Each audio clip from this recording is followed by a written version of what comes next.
Hello everyone and welcome back to this channel. In this video I will be showing you guys how you can add more than one max on CapCut PC. So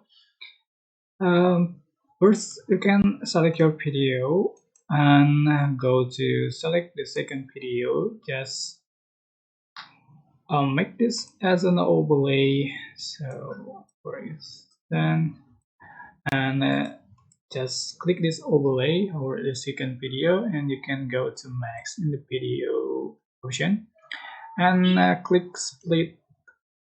You can just for the uh, position and a rotation like this, and you can select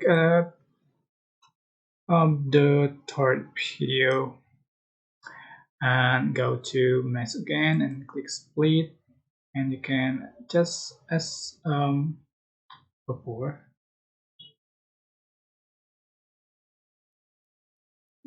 Guys, so you can also add more max in capacity. So here we go.